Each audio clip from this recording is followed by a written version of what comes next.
Bonjour, c'est Gorky de la team Radva. J'ai le plaisir de vous retrouver aujourd'hui pour faire la revue de l'AKM EL dans sa version essentielle, mais c'est juste après ça.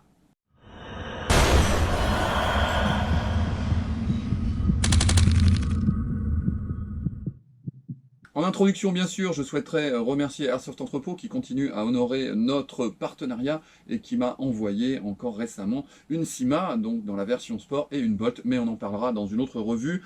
Aujourd'hui, on est là pour parler EL, pour parler Kalash, pour parler AKM et la version essentielle. Vous êtes quelques-uns à m'avoir posé la question pour savoir ce que ça donnait, ce que ça valait, etc. Et moi, effectivement, l'AKM, ça fait des années que j'hésite à m'en acheter une. J'ai beaucoup lorgné sur la génération 1, vous savez, avec les garnitures en acajou. Et puis, ça correspondait pas à mon gear, puis j'ai pas trouvé la bonne occasion. Et puis, progressivement, je me suis zénithcoisé. Mon gear s'est modernisé. Et je vous ai fait récemment eh bien, une revue sur une Type 104. Full hélico, voilà, c'est plus mon délire en ce moment. Donc la KM, c'était pas forcément ça. Alors, je voulais savoir ce que donnait vraiment en profondeur la version essentielle. Et donc, je l'ai acheté, cette AKM. Hein, elle ne m'a pas été prêtée par Airsoft Entrepôt. Et il y a déjà eu une fiabilisation dessus. Donc, je ne ferai pas de test moteur. Ça n'a aucun sens puisque le moteur a été changé, le système pneumatique a été changé. On en parlera tout à l'heure. Alors là, vous voyez qu'il y a une sangle dessus. Bien sûr, elle n'est pas contenue dans la boîte. Je l'ai rajouté, vous la trouvez chez Airsoft Entrepôt ou sur d'autres sites. Je l'ai choisi moi en couleur tan, voilà, parce que je trouve que cette couleur tan va très bien avec la couleur des garnitures.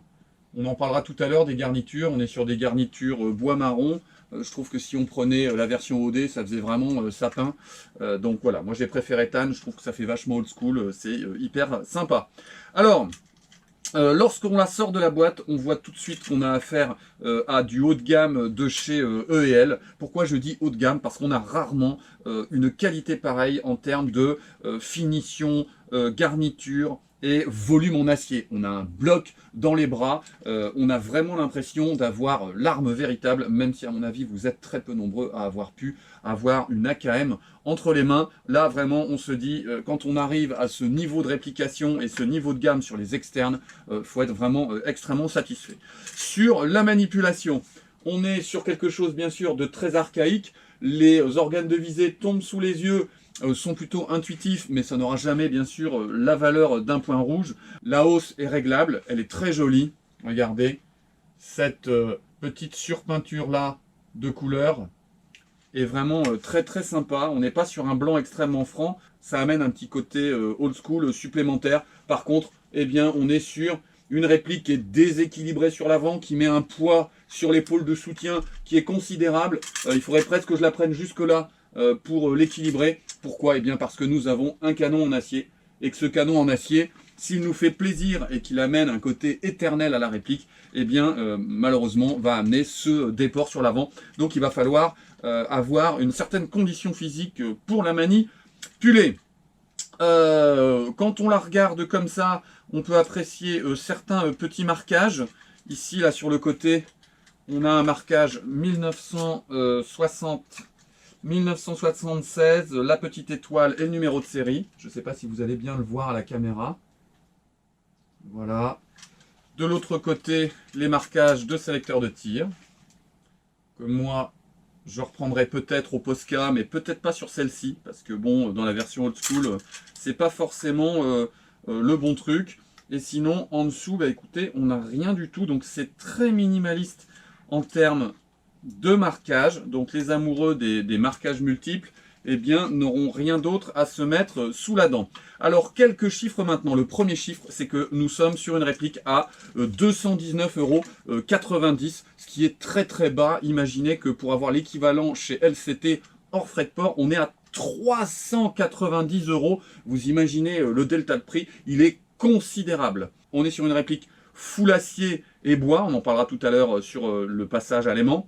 On est sur une réplique qui fait 3,56 kg. Il faut savoir que la vraie réplique, le chargeur non graillé, hein, est à 3,14 kg et que la LCT est à 3,450 kg. Donc les répliques sont à peu près dans les mêmes poids entre E et L et LCT, alors que LCT est souvent plus léger. et l'ARS est plusieurs centaines de grammes plus légère. On est sur un canon de 450 mm en 6.03. La gearbox est une V3 QD, donc ça c'est intéressant. Bien sûr, avec la crosse fixe, on ne peut pas accéder par l'arrière directement à la gearbox, il va falloir la soulever légèrement. Et on a une longueur totale de 897 mm, en sachant que l'AK74 fait 952 mm. Là, j'ai une AK74 de la même marque. Vous voyez la différence, elle est importante. Donc, si on considère que l'AK74 est une réplique longue, on peut aussi considérer que l'AKM est une réplique longue. On est quand même nettement au-dessus d'une 104 classique ou d'une 105. Donc, il va falloir pouvoir la manipuler. Mais je trouve qu'avec les 5 cm de moins, on a quand même des possibilités, en travaillant sur la hauteur de crosse, on a des possibilités de progresser assez facilement. Ça n'a rien à voir avec l'encombrement d'une 74. Je tenais à préciser, regardez la couleur des garnitures. Voilà, la garniture, on est sur une garniture marron avec une finition relativement mate. Vous voyez.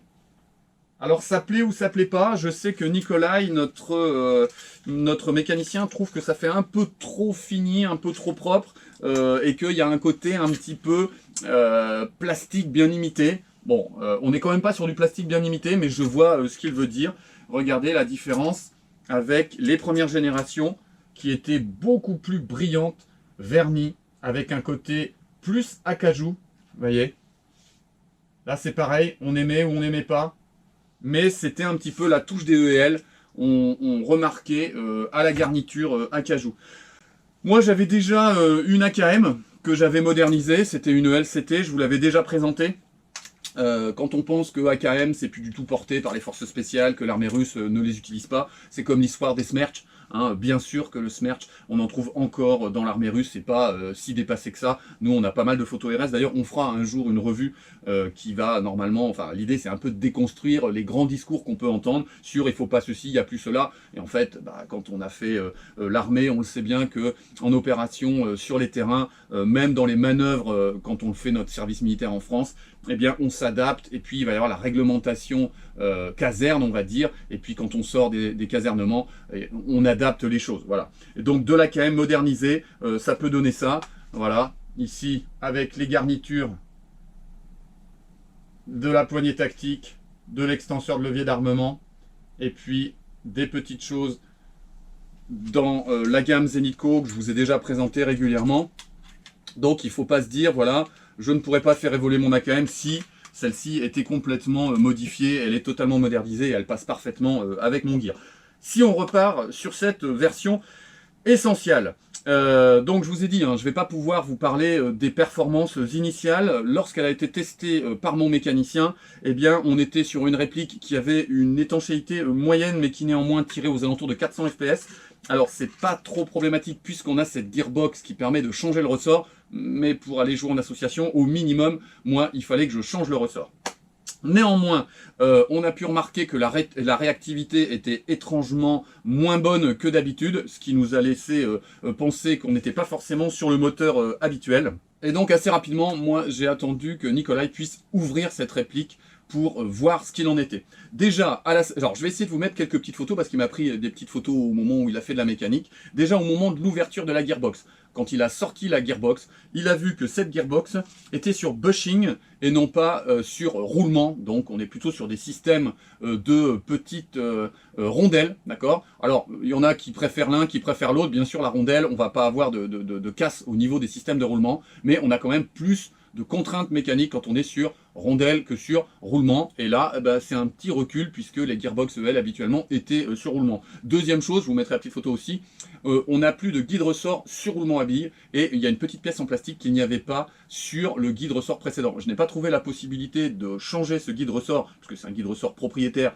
puisque c'est une QD, donc il correspond à l'arrière de la gearbox. Si quelqu'un a une idée sur comment on peut adapter un guide ressort sur roulement sur une gearbox EL qui n'aurait plus de roulement, de guide ressort roulement, je veux dire, n'hésitez pas à me l'écrire dans les commentaires. Ça, c'était les premières choses. Ensuite, on a eu la réponse, puisque, regardez, on n'a pas le 170 habituel, on a un 120.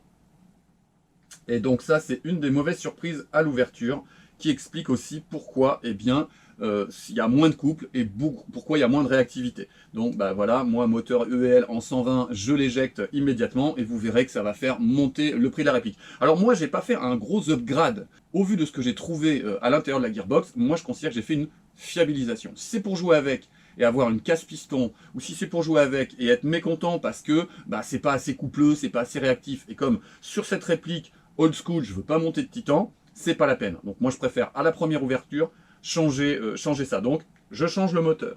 Ensuite, on a ouvert la gearbox et on a trouvé un piston. Voilà le piston, je vais vous mettre la photo aussi. Hein. On a trouvé un piston qui a bien sûr son premier cran en acier, avec une tête de piston qui n'a plus cette forme, vous savez, en chapeau, mais à un gabarit de piston classique. Voilà. Un piston dont le plastique nous a pas du tout inspiré, que ce soit celui de la tête comme celui du corps du piston. On est clairement là aussi sur un recul au niveau de la qualité de cette pièce, de ces deux pièces en fait. Donc, eh bien, j'ai changé le piston et la tête de piston. On a gardé le cylindre. La tête de cylindre nous arrive dans le même plastique rouge qui nous inspire pas terrible. Et donc, on a changé la tête de cylindre aussi. Le nozzle est dans le même plastique un peu rose-rouge qui nous a modérément inspiré aussi. Donc, on a changé le nozzle. Le joint, bah, une fois que tout est ouvert, bon voilà, on est sur un joint classique AEG, hein, avec un bourrelet simple à l'intérieur, qu'on a éjecté aussi au profit d'un autre joint, ce qui fait que on a quand même pas mal de changements. Le piston c'est 5 €, la tête de piston 5 €, le nozzle 2 €, le moteur on a pris un SHS High Torque, on est sur 40 €, le tensionneur 5,90 € avec le joint Maple Leaf qui moi me plaît bien, le 60 degrés à 9 €, la tête de cylindre à 5 €. On a quasiment 70 € de fiabilisation, ce qui nous fait une réplique. Moi, je considère fiable, sans aller dans des upgrades pas possibles, à 290 €. Vous voyez, 290 €, on reste 100 € en dessous d'une ELCT qui, elle aussi, va nécessiter une fiabilisation. Donc moi, dans les deux cas, je reste content d'avoir pris mon EL. Sachant que, et je vous mettrai des petites photos, quand vous prenez une ELCT, elle va avoir une couleur un peu orangée comme celle-ci, donc question de goût, en sachant que par exemple moi l'Inokatsu qui est quasiment jaune me plaît pas du tout. Donc soit vous avez de l'EL ancienne gamme couleur acajou, soit vous êtes sur la série essentielle un peu marron, soit vous êtes sur la série LCT orange foncé, soit vous arrivez sur l'Inokatsu jaune. Voilà, comme ça en termes de goût vous allez pouvoir gérer l'ensemble des deltas. Je n'ai pas parlé des chargeurs là tout à l'heure. Dans la boîte on reçoit un chargeur mid-cap en acier, un très joli chargeur de chez EL avec un acier bleuté du plus bel effet. On est très nettement au-dessus des CIMA. Ça se clenche très bien et ça ne bouge pas du tout. Ça respire la solidité, c'est vraiment très très sympa. Au niveau des compatibilités, bon là oui c'est un droit en 545 mais j'ai que ça sous la main pour l'instant. Les Arcturus d'ID feed nickel. Les CIMA, ah bah là moi mon CIMA, normalement ça devrait fider, il accroche pas, super. Là j'en ai un en plastique, oui le calibre est pas compatible, je sais bien, c'est bon ça fide. Le LCT, alors déjà, alors là pas du tout. Et le RS que j'ai là, oui c'est pas le bon calibre je sais, il prend pas non plus. Donc là, au niveau des compatibilités, c'est pas top top. On aura bien sûr les courbés de chez Arcturus qui vont tenir. Hein. Et puis, je suis surpris. Oh, ils tiennent. Si, ils tiennent.